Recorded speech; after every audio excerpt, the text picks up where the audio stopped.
అందరికీ నమస్కారం. నేను doctor Nagaraj Kumar, international cardiologist at సంకల్ప హాస్పిటల్ తిరుపతి. ఈరోజు ఛాతీలో నొప్పి గురించి మనము డిస్కస్ చేసుకుందాము.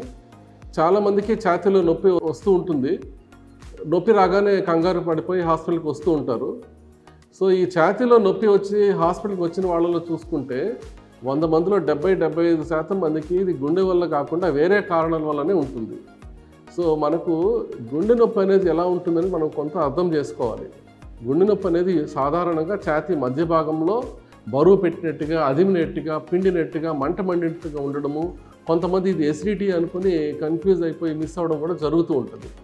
కొంతమందికి ఇది కింది దవడలో కానీ లేకపోతే గొంతు భాగంలో కానీ, కొన్నిసార్లు పై వీపులో కానీ, పై పొట్ట దగ్గర కూడా మనకు ఈ బరువు పెట్టినట్టుగా, అదిమినట్టుగా అనిపించవచ్చు.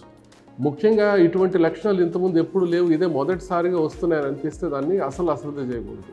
అది కూడా కొంత వయసు దాటిన వారికి, ఈ షుగరు, బీపీ లాంటివి ఉన్న వాళ్ళకి, స్మోకింగ్ లాంటి అలవాటు ఉన్న వాళ్ళకి ఇటువంటి లక్షణాలు ఏమైనా కనపడితే మాత్రం వెంటనే దగ్గరలో ఉన్న హాస్పిటల్కి వెళ్ళి ఈసీజీ తీసుకుని అదేమైనా గుండె జబ్బు ఉండొచ్చు అనేది అనుమానము నివృత్తి చేసుకోవాలి.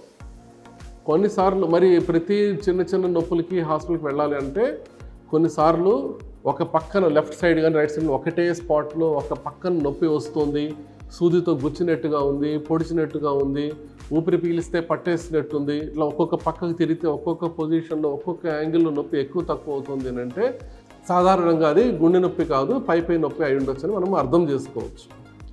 కాబట్టి ఈ లక్షణాలు మనము అశ్రద్ధ చేయకుండా, ముఖ్యంగా ఈ రిస్క్ ఫ్యాక్టర్స్ ఉన్నవాళ్ళు వీళ్ళంత త్వరగా మనము ఈసీజీ తీసుకుని మనము ప్రాబ్లమ్ని ఐడెంటిఫై చేసుకుంటే ఇన్ టైం ట్రీట్మెంట్ తీసుకుని లైఫ్ సేవ్ చేసుకోవడానికి అవకాశం ఉంటుంది. ధన్యవాదాలు.